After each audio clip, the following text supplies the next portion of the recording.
برادر محترم، صاحبزادگان کے موجودگی میں بند کر دے بھائی. میں اتنی ضرورت نہیں رکھتا کہ میں کچھ بیان کروں.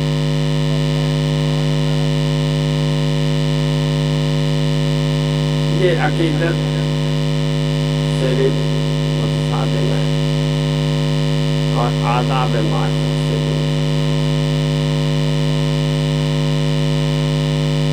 کیونکہ جس دن کو آج منانے کے لیے ہم اکٹھے ہوئے ہیں اس کا تقاضا بھی یہی ہے.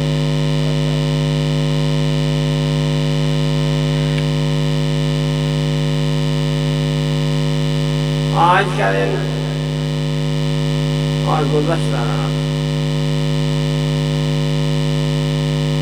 میرے نقطہ نظر سے اس کے مقابلے کی کوئی دن اور کوئی رات نہیں.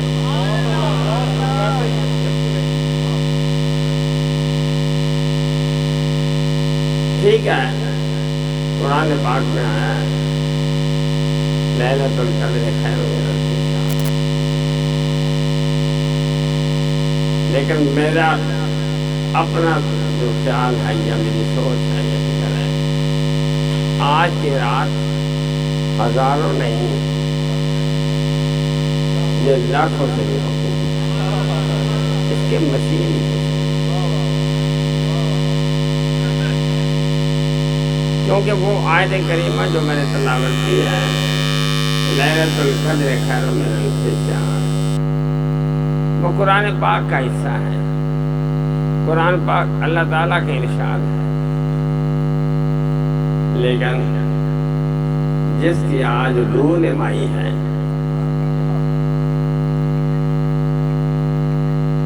وہ قرآن سے پہلے ہے.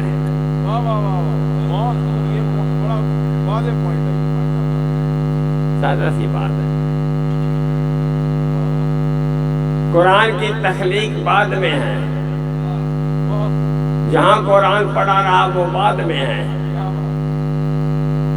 ماں سوا اللہ تبارک و تعالیٰ کی ذات کے اور کچھ بھی نہیں،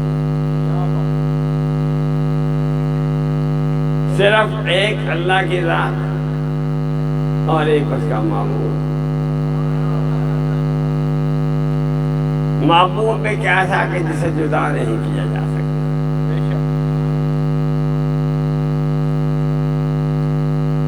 دیکھیے سرکار نے فرمایا ہے الفاطمہ تو بلا میرے جگر کا ٹکڑا. تو سرکار کی حیثیت اللہ سے جدا نہیں کی جا سکتی.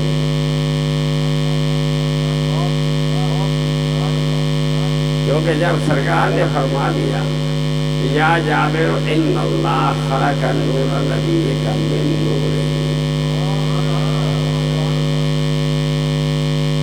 اے جابر بے شک اللہ نے تیرے نبی کے نور کو اپنے نور سے تخلیق کیا. تخلیق کا لفظ میں استعمال کر رہا ہوں، یہ بھی کم ہے. یہ اللہ تبارک و تعالیٰ کی کو ہم ٹکڑا تو نہیں بنا سکتے، ہم تقسیم تو نہیں کر سکتے. وہ تو اتنی عرفہ و اعلیٰ، آگے لفظ بھی میں استعمال نہیں کر سکتا کیونکہ وہاں نہ ذات کا لفظ استعمال ہوتا ہے نہ وہ ہے جیسا ہے. اللہ کیسا ہے؟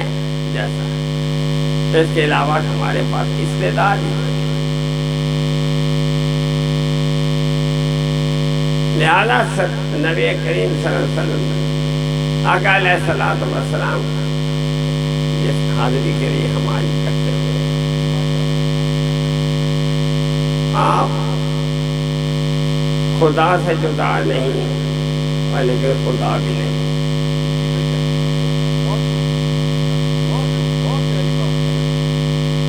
خدا سے جدا بھی نہیں لیکن خدا بھی نہیں، کتنا ہی تصور ہے۔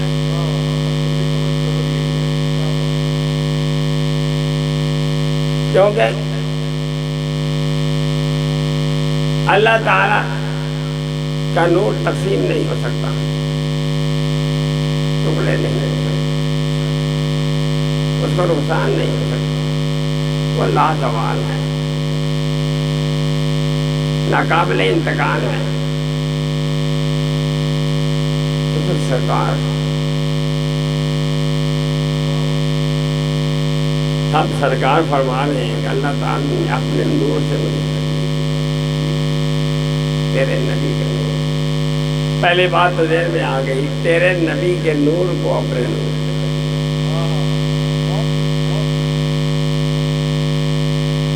یعنی اللہ بھی نور، اس کا محبوب بھی نور، اس میں شک کی گنجائش ہی کوئی نہیں۔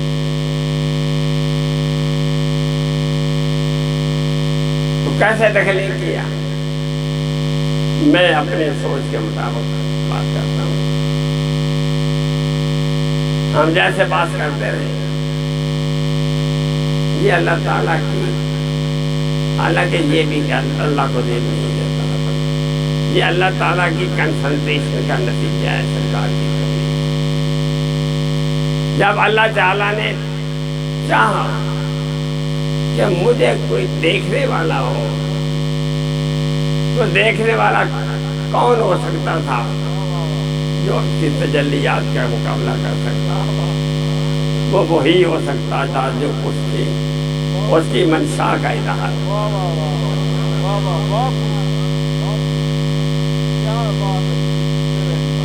اور کوئی نہیں ہو سکتا۔ کسی کو بھی اللہ تعالیٰ غیر بناتے ہیں، لفظ مخلوق ہی استعمال کرنا ہے، لیکن مخلوق وہ جس کی مثال کوئی، خالق بھی وہ ہے جس کی مثال کوئی نہیں، اور مخلوق بھی وہ ہے جس کی مثال کوئی نہیں۔ اگر کوئی فرق ہوتا، کوئی درمیان میں ہم لائن لگا سکتے، لائن صرف اتنی کر سکتے ہیں، وہ خالق ہے، یہی لائن لگا سکتے ہیں۔ اس کے علاوہ اختیارات میں، معاملات میں، کسی بات میں فعل میں غیر اتنا ہی ادھر ہے، اتنا ہی ادھر ہے۔ جو استعداد ادھر ہے وہی استعداد ادھر ہے، کیونکہ اصل منزل وہی ہے۔ کیونکہ سرکار کی اپنی ذاتی حیثیت کیا ہے؟ وہ اللہ کے نے جب چاہا کہ میں ایسا کوئی ہو جو مجھے دیکھنے والا ہو، تو اللہ نے جب اپنی حیثیات کو منجمد کیا، اپنی فکر کو ایک نقطہ نگاہ نقطہ میں منجمد کیا، اس کے نتیجے میں جو چیز تخلیق ہوئی وہ اللہ سرکار کا نور ہے۔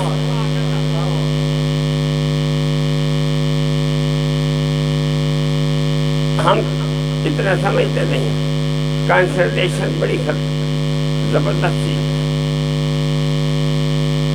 ہم اس کو کہہ دیتے ہیں جی آنکھیں چندے آ گئے، ایک جگہ رکتے پہ ہم آنکھیں لگائے رکھیں، وہاں سے روشنی نکلے گی جس کو ہم کہہ دیتے ہیں جی آنکھیں چندے آ گئی، آنکھیں چندے آ نہیں گئیں، کنسنٹریشن کا نتیجہ وہاں سے رونما ہوا۔ اور اگر میں اس کو اپنے کنٹرول میں لے لوں تو میں ساری چیز کا مالک بن جاؤں۔ تو اللہ تعالیٰ نے، اللہ تعالیٰ تو کہتا ہے میں ارادہ کہ جب ارادہ کروں میں کون فیکون۔ اللہ تعالیٰ کے آیات قرآن کی ایسی موجود ہیں جہاں شکل انسان کی سامنے آتی ہے لیکن وہ انسان نہیں۔ ہمیں سمجھانے کے لیے یہ الفاظ استعمال ہوئے، ہماری اپنی استعداد نہیں تھی کہ ہم اس کو سمجھ سکتے، لہٰذا ہمیں سمجھانا، قرآن کا معنی ہمیں سمجھانا مقصود تھا۔ اس لیے اللہ تعالیٰ نے اپنے ساتھ وہ الفاظ لگائے جس سے شکل ہے، جس کو ہم لوگوں نے بات کر یہ کہ اللہ تعالیٰ کرسی پہ بیٹھا ہوگا.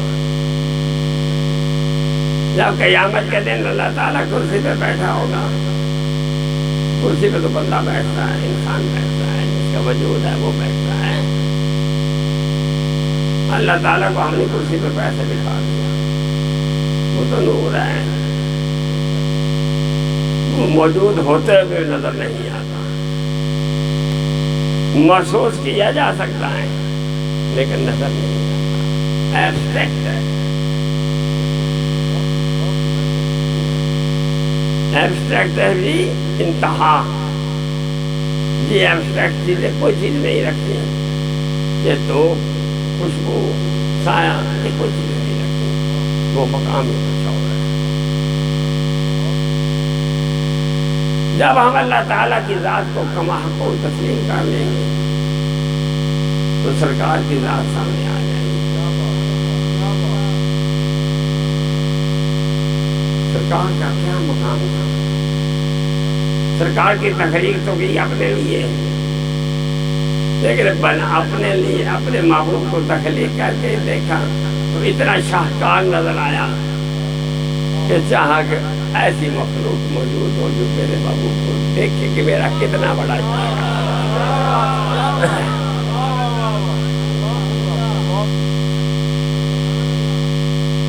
ہم تو پھیلی ہیں سب کے ساتھ, ساری کائنات تو پھیلی ہے. ماں سوائے اللہ کی ذات کے فرشتے بھی تو پھیلی ہیں, زمین و آسمان بھی تو پھیلی ہے, ہر چیز تو پھیلی ہے.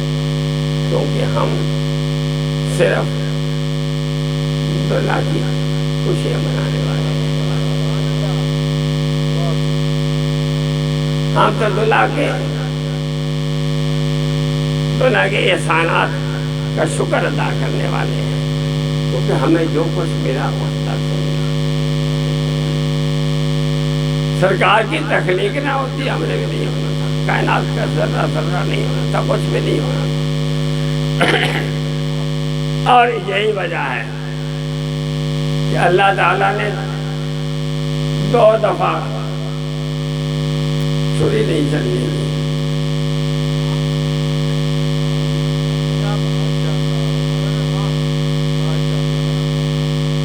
اگر چھری چل جاتی کائنات غرق ہو جاتی, تباہ ہو جاتی.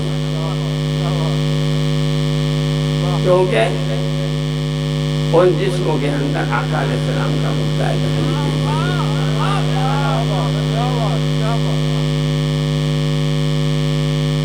اگر چھری چل جاتی جس کے لیے کائنات تھی وہی نہیں رہا تو باقی کیا کرنا ہے. اللہ کو ضرورت کیا ہے, کچھ بھی نہ ہوتا ہے. اسی وجہ سے اسماعیل علیہ السلام کو بھی محفوظ رکھا, اسی وجہ سے حضرت عبداللہ کو بھی محفوظ. صرف انتظار کیا تھا کہ ایسا دور آ جائے, ایسی انسانیت, ایسی مخلوقات کا جب جنگ گھٹا ہوگا تو میں اس وقت اپنے محبوب کی رونمائی کروں گا. دیکھو بھائیو, ہم بڑا مختصر سا سوچتے ہیں. اگر صرف اتنا ہی ہوتا کہ انسانیت کی رہنمائی کے لیے اپنے محبوب کو بھیجنا ہوتا تو وہ تو پہلے 1,24,000 آ چکے.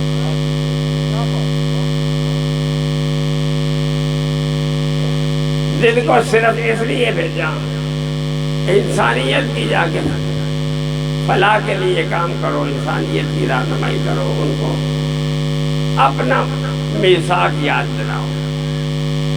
الست بربکم قالوا بلی. میثاق یاد دلانے کے لیے 1,24,000 پیغمبر آئے. اب سوال یہ ہے کہ پیدل پہ انبیاء آنے کے باوجود, ایک وقت میں کئی انبیاء ہونے کے باوجود کیا وہ اپنا مشن پایا تکمیل پہ پہنچا سکے؟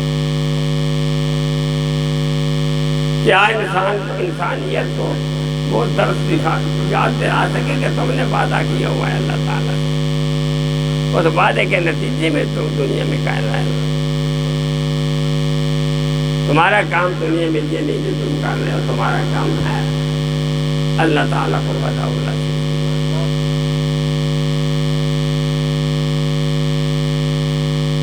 کیا وجہ ہوئی؟ یہ میرے آقا علیہ السلام کی شان ہے کہ تخلیق اول رونمائی آخر.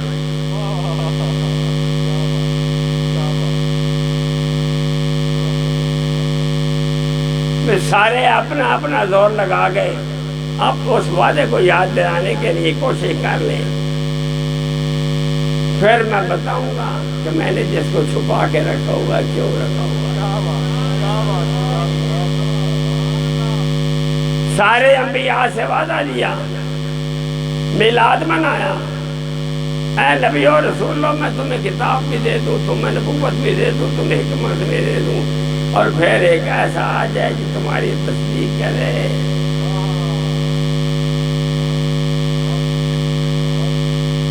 لیکن بولنے نہیں دیا, انبیاء کو بولنے نہیں دیا کہ جواب کہیں غلط جواب نہ دے بیٹھے. کہا لتوں میں نننا بھائی ولا تنصرنا, تمہاری گنجائش ہی کوئی نہیں. اپنی نبوتوں میں نہ رہنا, اپنی کتابوں میں نہ رہنا, اپنی حکمت و دانائی کے نہ رہنا. ہر حالت میں تمہیں اس پہ ایمان لانا ہوگا اور ہر حالت میں اس کی مدد کرنی ہوگی. کیونکہ جب سوال کیا جاتا ہے کیا تم ایمان لاؤ گے, تم کیا کرو گے جب تمہیں ہر چیز مل جائے تو پھر تمہارے پاس آ جائے, کیا کرو گے؟ اس میں منفی بھی جواب ہو سکتا ہے, مثبت بھی جواب ہو سکتا ہے, لیکن منفی جواب کی گنجائش ہی نہیں چھوڑی. فوری طور پہ کہہ دیا لتوں میں دھلنا نہیں والا. یہ میلاد منایا جا رہا ہے. جو میلاد منانے کے لیے ہم بھی کہتے ہیں یہ نہیں میلاد منایا جا رہا. میلاد کا کیا مقصد ہے؟ سرکار کی شان, سرکار کی عظمت کا ذکر کرنا. اللہ تبارک و تعالیٰ ساری مخلوقات کو پیچھے چھوڑ کے صرف نبیوں کو جدا کر کے عالم ارواح میں پوچھ رہا ہے, وہاں میلاد منایا جا رہا ہے. لیکن میلاد منایا جا رہا ہے, دکھایا نہیں جا رہا. میلاد منایا جا رہا ہے, آپ کا مقام بتایا جا رہا ہے, لیکن زیارت نہیں کروائی جا رہی. ہر چیز سے سیدھا رکھا. اللہ نے کون تو کنزل مخفی ہے, میں ایک چھپا ہوا خزانہ. جب آپ خود چھپا ہوا خزانہ تھا تو اپنے آپ کو ظاہر کرنے کے لیے محبوب کو تخلیق کیا, تو محبوب کو پھر چھپا دیا.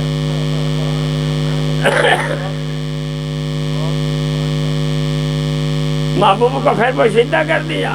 محبوب کی میلاد مناتے رہے, وہ نعرے بجتے رہے, ایک آئے گا, ایک آئے گا, ایک آئے گا, ایک آئے گا, بڑی شانوں والا, بڑی عزتوں والا آئے گا, تم بھی اپنی محنت کر لو.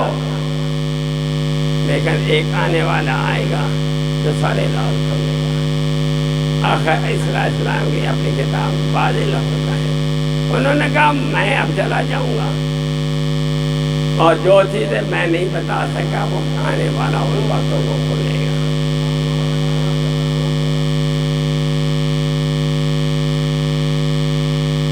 تو لہذا سرکار کا میلاد, سرکار نے تو خود میلاد منایا. ہم اپنے ولادت کی خوشی مناتے ہیں, اپنا اپنا انداز ہے. ہم بھی کیک کاٹتے ہیں, سرکار بھی کیک کاٹ رہے ہیں روزہ رکھ کے.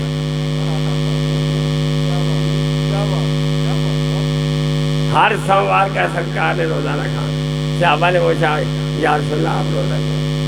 آپ نے فرمایا میں اپنی ولادت کی خوشی میں اللہ کا شکر ادا نہ کروں.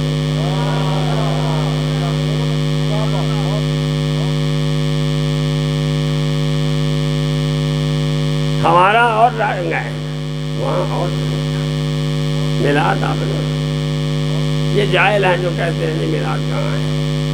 میلاد تو پہلے دن سے موجود ہے, تخلیق کائنات سے پہلے بھی موجود ہے. اگر میلاد ہی نہ منایا کسی کو تعارف کیسے ہوتا وہ کوئی ہے. میلاد تو فرشتوں میں تھا, آج ساری مخلوقات میں تھا. کائنات بننے سے پہلے بھی تھا. میلاد کے قابل مخلوق اول بنی کیونکہ حقیقتیں دو ہی ہیں.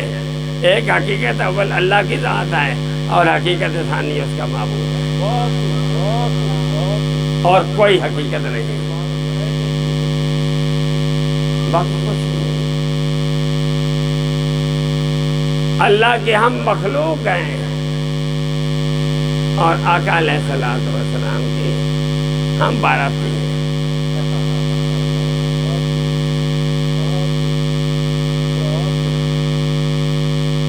تو باراتی وہی باراتی ہوتا ہے صحیح جو باراتی کی مکمل دیکھ بھال کرے، اس کے ساتھ ساتھ رہے، اس کے ساتھ چلے.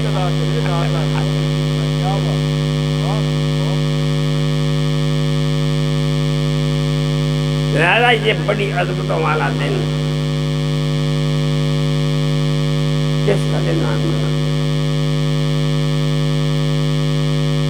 ادھر بھی کہتے ہیں لیسا کمثلہ شیء،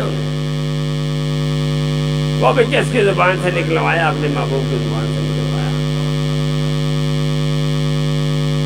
اور سرکار نے اپنی زبان سے کہا ایکم مثلی، تم میں سے میری مثل کون ہے. یا وہاں بھی مثل کوئی مثل نہیں، ادھر بھی کوئی مثل نہیں تھا.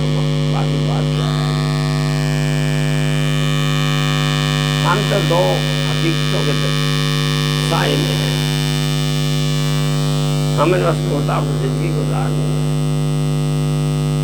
خطرہ بھی ہمیں کوئی نہیں. اگر ہم سر تسلیم ہم کر لیں تو خطرہ ہے ہی کوئی. نہ جنت کا شوق نہ دوزخ کا خوف. جب آقا علیہ الصلوۃ والسلام موجود ہو، ہمارے پاس موجود ہو، وہ موجود ہیں.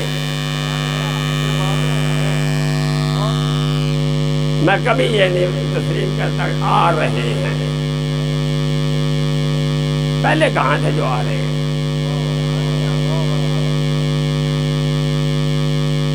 اگر آپ کہیں اللہ آ رہا ہے، اللہ دیکھ رہا ہے، اللہ دیکھنے کے لیے یہ سارے غلط ہیں. اللہ ہے. لا الہ الا اللہ، نہیں کوئی معبود نہیں ہے، کوئی معبود سوائے اللہ.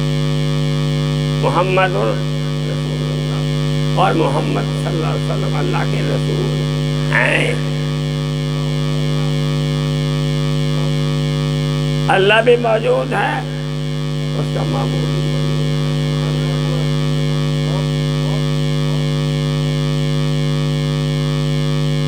موجود ہیں. سرکار جہاں جہاں اللہ کی ربوبیت ہے وہاں آقا علیہ السلام کی رحمت اللہ. لیکن اللہ کی اصل ربوبیت سے استفادہ وہ کرتا ہے جو سر تسلیم کر دے. باقی رزق حرام ہے. جو بیراری کا شکار ہے، ابراہیم علیہ السلام نے فرمایا کہ یا اللہ اس شہر کو بابر امن والا شہر بنا دے اور اس کے رہنے والوں کو پھلوں سے رزق عطا فرما. لیکن کن کو؟ من آمن باللہ والیوم الآخر. اللہ نے فرمایا نہیں، میں من آمن باللہ والیوم الآخر کہنے والوں کا رب صرف نہیں، میں تو سب کا رب ہوں. لہذا میں ان کو بھی دوں گا جو نہیں مجھے رب مانتا. قال ومن کفر فأمتعه قلیلا ثم أضطره إلی عذاب النار. میں تھوڑا سا فائدہ ان کو بھی پہنچاؤں گا، وہ بھی میری مخلوق تو ہیں لیکن نہ ماننے والے. میں ان کو بھی دوں گا، زندگی گزارنے کے مواقع عطا کروں گا، لیکن جب اس دور سے آگے گزریں گے ثم أضطره إلی عذاب النار وبئس المصیر. پھر جہنم کی طرف دھکیل دوں گا، جہاں دوں گا. کیونکہ یہاں عالمین کا تعلق ہے، وہاں عالمین کا تصور ختم ہو چکا ہوگا۔ جب کائنات اذا زلزلت الارض زلزالها واخرجت الارض اثقالها وجاءت آ گئی، پھر اللہ تعالیٰ ہوگا، اس کا اپنا تصرف ہوگا، اس کے اپنے سارے کچھ ہوگا۔ وقت تو نہیں رہا گا وہاں، چونکہ عالمین کا لفظ کی حد ختم ہو جائے گی، لہذا اس حد کے ختم ہونے کے بعد میں پھر نپٹ لوں گا ان سے۔ دنیا میں عالمین میں وہ شامل ہیں، لہذا دنیا میں میں ان کو سب کچھ دوں گا، لیکن جب آگے چلے جائیں گے پھر دیکھا جائے گا۔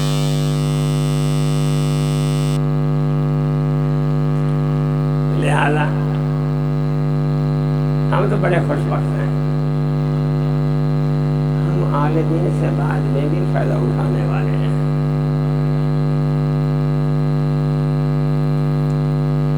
یہ آیت یوم یقوم روح الملائکۃ صفا یتکلمون الا من اذن له الرحمن وقال الصواب۔ وہ دن جب سارے ہاتھ بن کے تھر تھر کانپ رہے ہوں گے،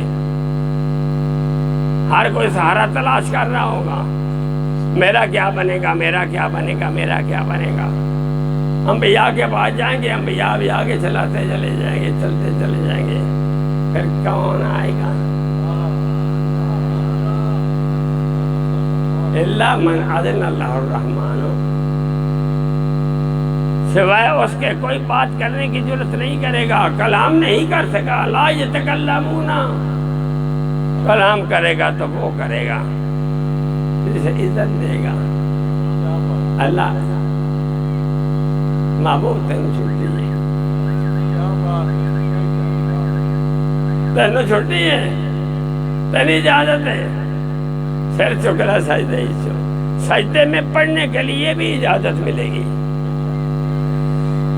کیونکہ سرکار پہلی میرا فقرہ شروع سے ہے کہ نہ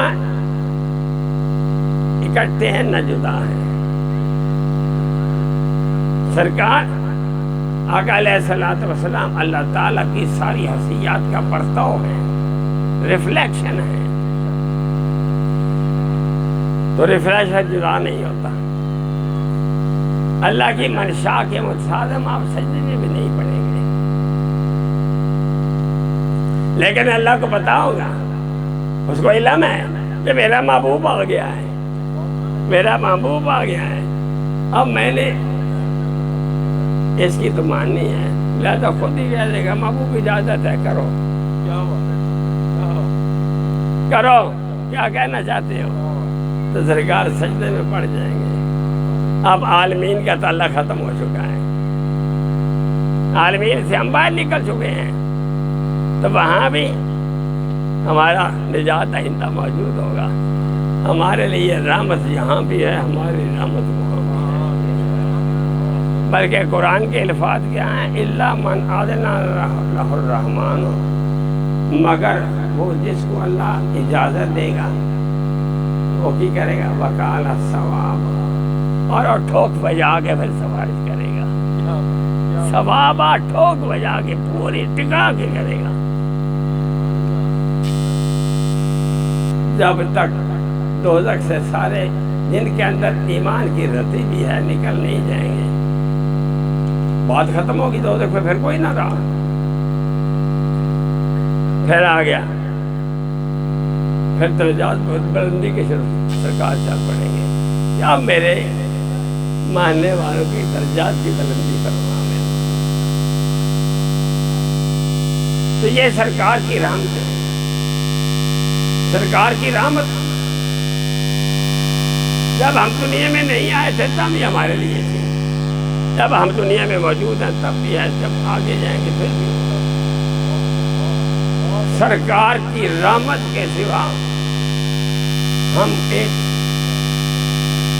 سوئی کے نقشے سے آگے نہیں بڑھ سکتے۔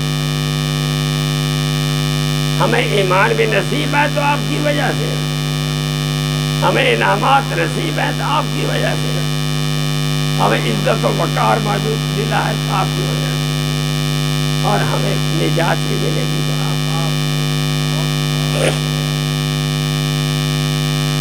کیونکہ یہ دن اتنا بلند ہے، اتنا باوقار، اتنی اچھی برکتیں ہیں۔ میں عرض کر رہا تھا کہ وہ بات جو ہم عام کہتے ہیں اللہ کو مناؤ، اللہ کو مناؤ، اللہ کو منانے پہ تو 1,24,000 ایک کم 1,24,000 زور لگا کے چلے گئے، اللہ کو تو منا کوئی نہ سکا، منانے والے ہی ہم پیدا نہ کر سکے۔ اللہ کو منانے کون آیا؟ اللہ نے اپنے محبوب کو شان کو بتایا، میں نے تم سے ایسے وعدہ انبیاء نہیں لیا تھا، میں نے رسولوں تم سے ایسے ہی وعدہ نہیں لیا تھا، ایک آنے والا تمہیں ہر حالت اس میں ایمان لانا کا، اس میں خاطر اس میں مدد کرنی ہوگی۔ میں یوں ہی نہیں کہہ دیا تھا، اب میرا لاڈلا آ گیا، اب وہ منائے گا، اللہ کی ذات وہ منائے گا، اللہ کے در پہ تمہیں لائے گا، تو پھر کیا ہوا؟ ہم نے پتھر بھی مارے، انسانیت نے پتھر بھی برسائے، لو لوہان بھی کیے، سب کچھ کیا، لیکن آقا کے مزاج کے خلاف تھا کہ وہ کسی سے رحمت کے خلاف کوئی بات کرتے۔ آپ نے اس صورت میں بھی رحمت کا اظہار فرمایا، اللہم اہدی قومی فإنہم لا یعلمون۔ اللہ میری قوم کو ہدایت دے، یہ مجھے جانتے نہیں میں کون ہوں، یہ سمجھتے ہیں میں عبداللہ کا بیٹا ہوں، میں آمنہ کا جایا ہوں، میں کسی کا بھتیجا ہوں، کسی کا بھائی ہوں، یہ سمجھتے ہیں، یہ نہیں جانتے میں کون ہوں۔ میرے جاننے کے لیے اللہ کی طرف رجوع کرنا پڑے گا، وہاں سے روشنی حاصل کرنی پڑے گی، پھر میرا پتہ چلے گا میں کون ہوں، میرا علم ہی تب ہوگا۔ اور فنا فی الرسول، رسول کا علم ہونے کا مطلب کیا ہے؟ فنا فی الرسول، فنا فی الرسول کے لیے نیچے حدیں ہیں، پہلے منزل، پہلے تربیت حاصل کرو۔ آپ نے ہمیشہ علماء سے سنا ہے جی، اللہ تعالیٰ فرماتے ہیں یا ایھا الذین آمنوا اتقوا اللہ وکونوا مع الصادقین۔ میرا سوال یہ ہوتا ہے کہ آمن اتقوا اللہ ہو گیا، پرہیزگار ہو گیا، اللہ سے ڈرنے والا ہو گیا، تو پھر آگے چاہیے کیا ہو؟ اس کا مطلب ہے تقویٰ ہونے کے باوجود، پرہیزگاری ہونے کے باوجود پھر بھی اس کے اندر کوئی کمی ہے، جس کے لیے کونوا مع الصادقین ہونا پڑے گا۔ آمن اتقوا اللہ سے کیا ملا؟ شریعت ملی، شریعت ہونے کے باوجود انسان گمراہ ہو سکتا ہے، لائن سے اتر سکتا ہے۔ میں تفصیل میں نہیں جاتا، کئی واقعات علماء کو سناتے رہتے ہیں، فلاں مر لگا شیطان آ بڑھیا، اور سوال کرنے شروع کر دیتے ہیں، ہاں تو بڑا فلسفی ہے، تو دس کا اللہ نے وحدانیت کا ثبوت کی ہے، 300 دلیلہ دیتیاں، وہ رد کیتی جائے، آخر کام کون آیا؟ کونوا مع الصادقین، یعنی تقویٰ مل گیا، رہنمائی مل گئی، لیکن اس سے فائدہ اٹھانے کے لیے کونوا مع الصادقین ہونا ضروری ہے، کسی کے ہاتھ میں ہاتھ دینا ضروری ہے۔ یہ طریقت ہے، شریعت پہلے حصے میں آ گئی، طریقت دوسرے حصے میں چلی گئی۔ طریقت کا مقصد کیا ہے؟ تربیت۔ انبیاء سرکار تشریف لائے، ڈیوٹی ختم ہو جانی چاہیے تھی، یتلو علیہم آیاتہ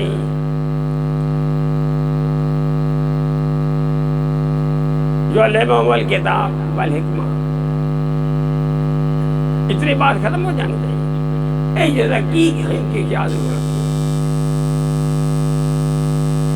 یعنی آپ قرآن بھی سناتے ہیں، قرآن سکھاتے ہیں، سناتے بھی ہیں، سکھاتے بھی ہیں، ان کی جزیات بھی انہیں بتاتے ہیں، لیکن پھر بھی ابھی ضرورت ہے یزکی کی،